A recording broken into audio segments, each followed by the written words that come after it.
Hello, we are back with the Forbes ESG podcast. We have Jan Růžička, the Chief Reputation Officer of Home Credit Group, Jakub Malich, Vice President Climate and ESG at MSCI. I'm Viktor Hanzlik, partner at McKinsey, leading sustainability in Central Europe. Great to have you back. And we will be talking about social aspects of ESG. Being from McKinsey, let me start with a definition, or what do we think about when we think about S. Under S, we see 6 main questions that companies should be asking themselves. There's a lot around workers and around employees. Do we treat them fairly? Are we investing enough in them, in their skills, but also in them having enough of a work-life balance and a life which is sustainable and worth living? Do we walk the talk on diversity and inclusion? So there is a lot of PR about that, but if you go to the company, what does it really look like, and what are the markers and metrics for diversity and inclusion? How do we know that we're succeeding there? Are we providing products that matter? S is part of the core business. What the company does as its core business, is it beneficial to the society? Are we improving the community? Are we a meaningful part of the community? And finally, what are the social and societal issues on which we could actually take a stand publicly and use our power to promote a societal position and even advocate for broader societal changes? So this is it. Lots around employees and treating them well, paying them well. Lots around the products and the immediate impact of the company's business, and increasingly a lot about the company taking a stand and being part of the community, such as companies have been for quite a while.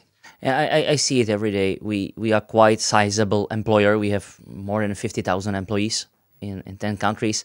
I think at our group we have more than 70 nationalities, cultures. So it's also a very diverse group.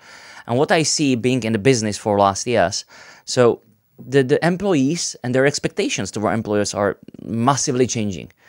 It maybe 15 years ago it was about, hey, I want to be well paid, I want to be appreciated, I want to have some career growth. Then it was about, I want to have interesting job for interesting business, interesting brand. Then it's become about, I don't want to be only at work, I would like to also have some life. So this work-life balance. And now it changed even more with Gen Z again. Gen Z changing a lot.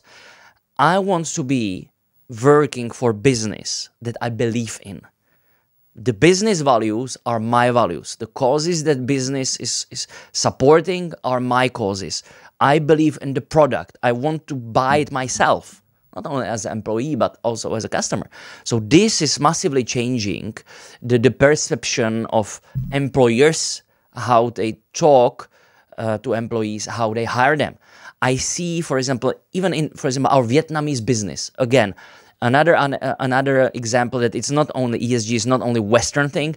So I spoke recently in Ho Chi Minh City in South Vietnam, where we have a headquarters of our Vietnamese business. I spoke with our HR, and I asked him, okay, so what people are asking you, when you are trying to get them on board, and they told me, hey, they are asking about ESG, they are asking about CSR, they are asking about values, they are asking about purpose and mission. So these things are really important everywhere, and people want to see them in real life.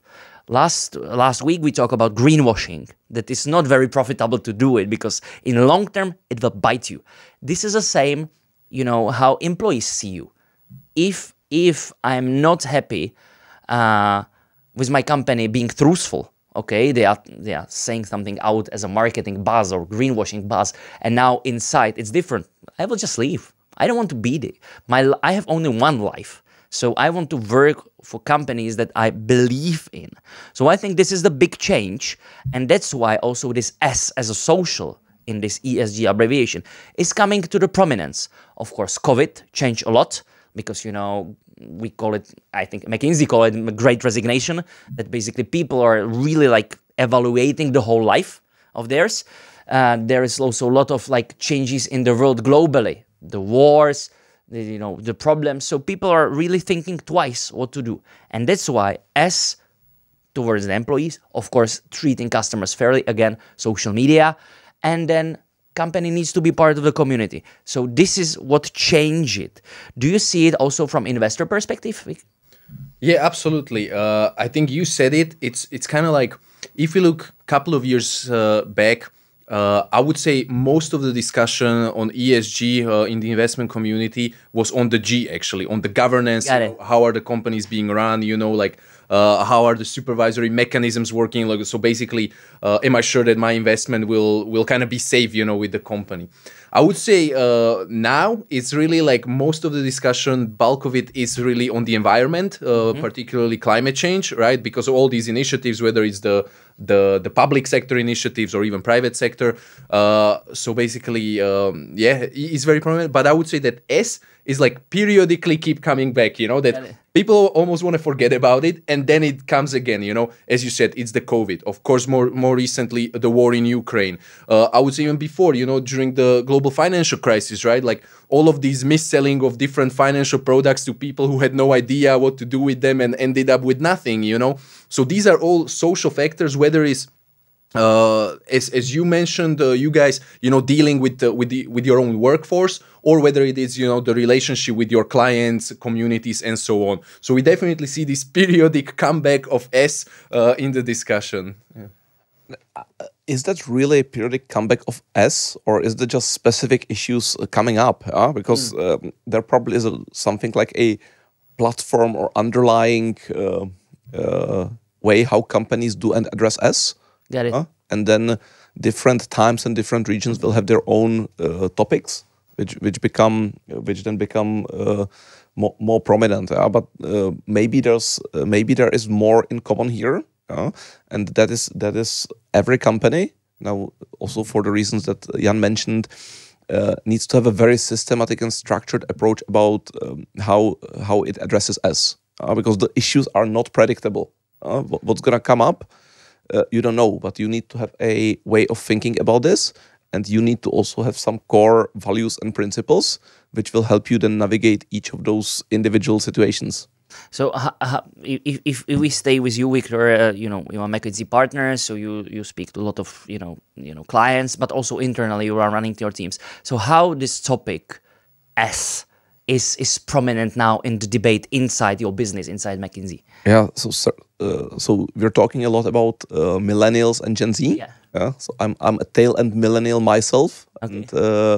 And the people working with us, even though we now hire a lot of people with a lot of great expertise, which are also older, still most of our intake would be right now Gen Z. And again, we see it while we're talking to people who want to work at McKinsey, but we also see it very, very much with people who are at McKinsey currently. And lots of our people are very passionate about social issues, and they really want to work at a company which is a positive force in the world. Got it. They have a lot of options. They have one life. Yeah. And it really matters to them these days. Jakub, coming to you as again rating company, how is it possible to measure S? If it's E, we talked about it last week. Carbon footprint. It's a number at the end.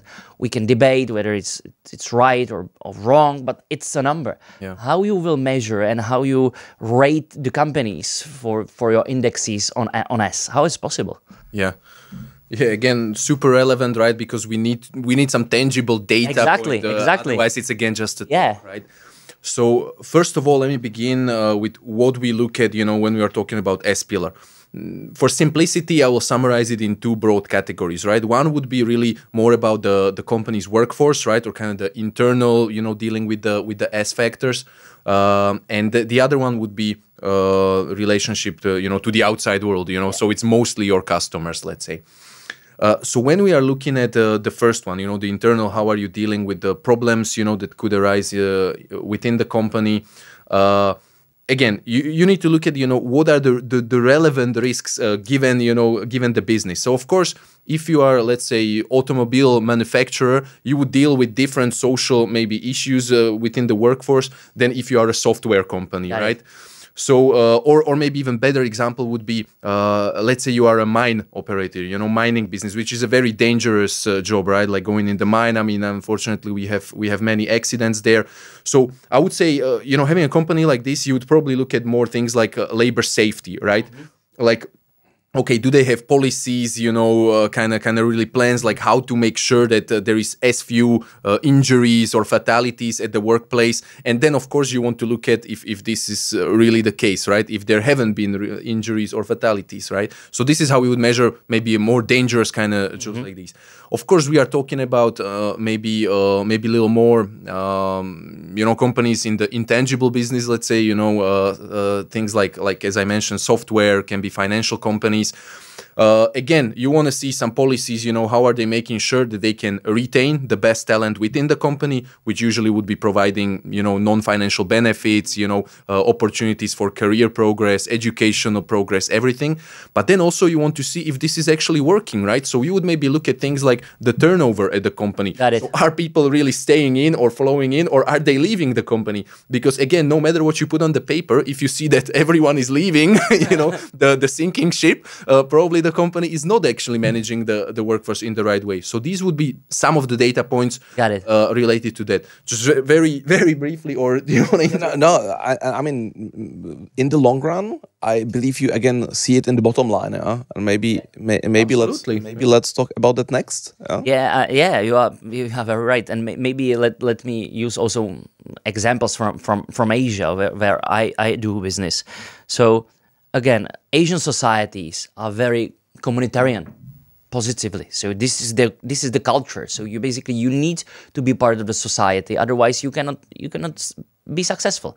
So even before all the ESG and all disclosures and all the debates in Harvard Business Review, in Asia it was quite a norm, similarly to Latin America, Africa. So the business being embedded to the community. Employees, customers, local community, it's a norm. And you need always to think how you create win-win mechanism in your business. Otherwise, you lost your license to operate. Nobody will do business with you if you don't that. But this is also the opportunity. I already mentioned the S denominated financial instruments. I see it every day. And it's also connected to the Asia or LATAM, so emerging economies.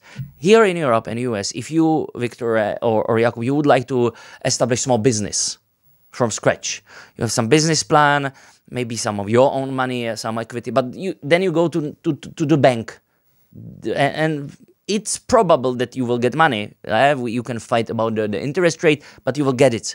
In Asia, if you are, I don't know, mama's and papa's shop, micro farmer, the woman that would like to do some craft, it's pretty complicated for you to get money from the big bank.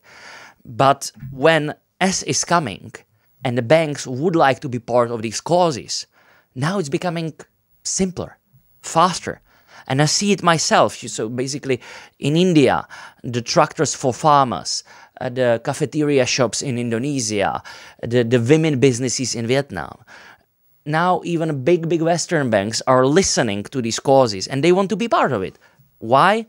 ESG.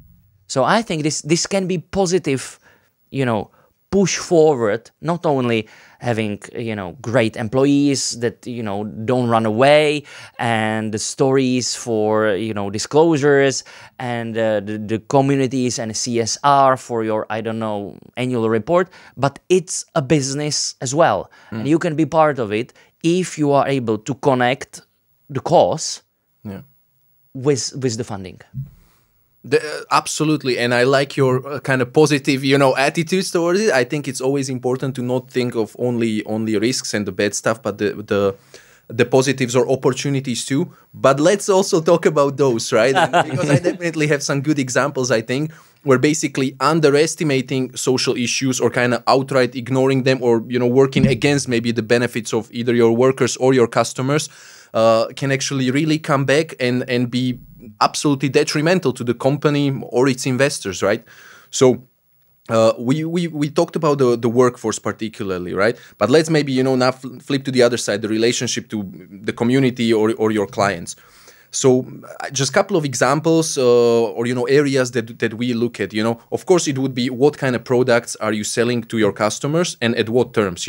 Just are you trying to cheat them, simply speaking, or are you actually selling them something that is good for them, right? So examples, it can be financial products, but it can also be, of course, physical goods. So let's say if you are selling food and beverages, right? Mm-hmm. Are they safe, or you suddenly find out that okay, there is maybe some chemical in them, and we need to recall everything. Of course, this is a huge reputational damage for you. You are probably going to be fined by the regulator, right? Because you put out there something that is dangerous. Plus, you have to do the product recall on your own cost, which is an extra expense, right? So, I mean, of course, we would have many examples here, as I said, food and beverages, but also maybe in the healthcare business, right? The medications that turn out to be dangerous, and this whole process is there.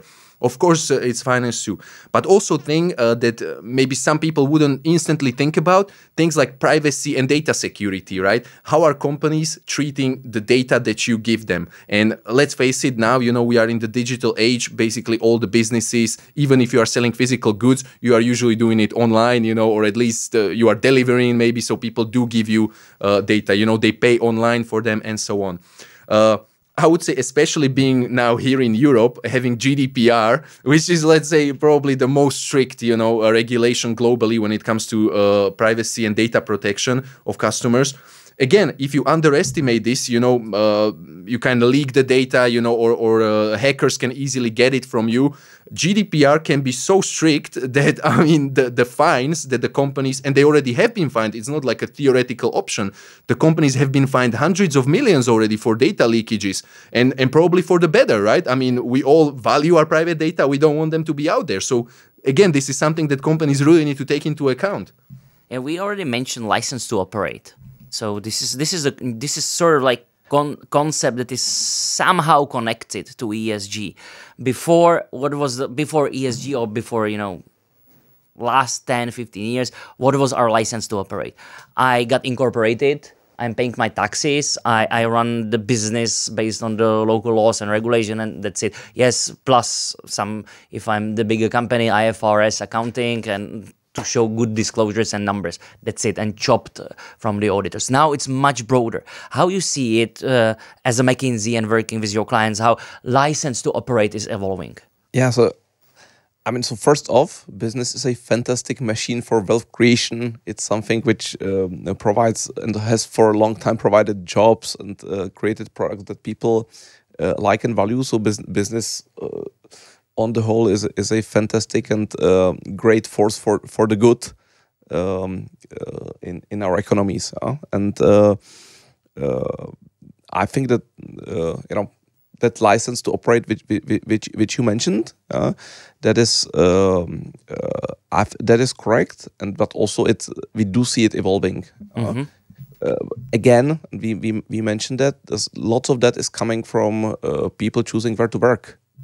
Because it's not like that there is a ministry or a regulator which is issuing this license to operate. This is something which yes, there are regulators, there is GDPR fines, but this is all within that previously existing framework. You get incorporated, you get regulated. What we see now is the license to operate is given or taken by the customers, by the employees. Yeah. So in some sense, if you don't behave well and if you don't contribute positively to society, you will be failing as a business. Got it. No, you are very right. The license to operate, if I would say it differently, it's been with us all the time, and it's about let's try to be fair and good to everyone over the long time. Yeah, the one thing which is really changing, and there's numbers for that, also from surveys, is that, like, for example, people are now much more likely to speak publicly against their employer. Wow. If they disagree with them on a societal issue. It used to be in the 50s, in the 70s, 80s, even fairly recently, people were much more reluctant to do what they previously would have seen as a breach of loyalty.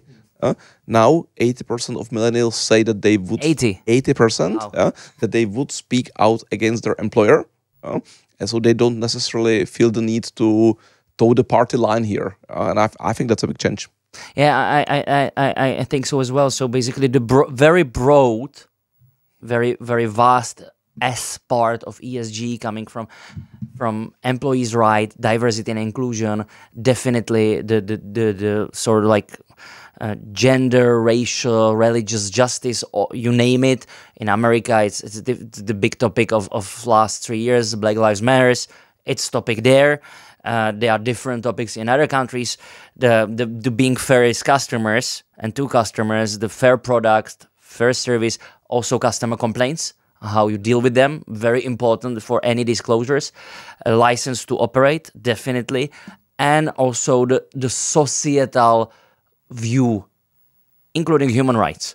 Big topic now, and we see that it's for big companies, it's starting to be more complicated to navigate and run global business in these fragmented world with different the worldviews, multipolar world.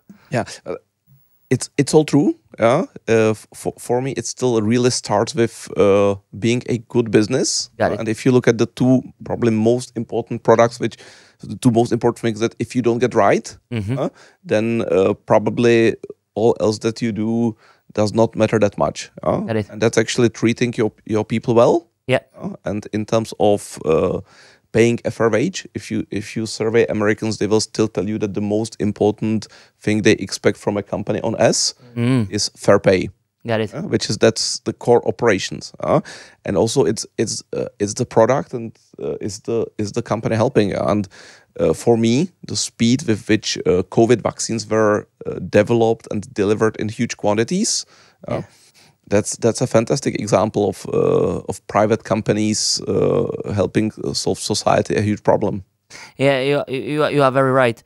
I think that if we use it as a sort of bridge to wrap up, let's call it the last bullet point from myself. Let's call it politics of S or politics of ESG, because we already said it multiple times. In different parts of the world, different people understand ESG differently. And they want to be part of the equation. At the end, they are the citizens, they are the customers, they are the employees. And sometimes the primacy or visibility of E, environment, whether right or wrong, whether it's true or not, it's there. And it might be even for other letters in ESG, so for environment and G as a governance, it might be actually positive if the S part would be put more on a pedestal. Maybe also in political marketing. Maybe if Brussels will talk also more about S businesses, S causes, S funding, then it would be easier for people to embrace even E and G. Otherwise, we might be having a problem because, here in Europe, democracies, people can go against ESG, they can vote against Green Deal. And in other countries, we spoke about social harmony. And people want to see their problems to be dealt with. And that's why the S part, it's coming after COVID, war, and deglobalization into prominence. So I hope that you like 30 minutes with us. It used to be, I think, the topic S that was not so important now is coming up. So thank you for listening or watching ESG Masterclass by Forbes, and thank you for being with us, and see you next week.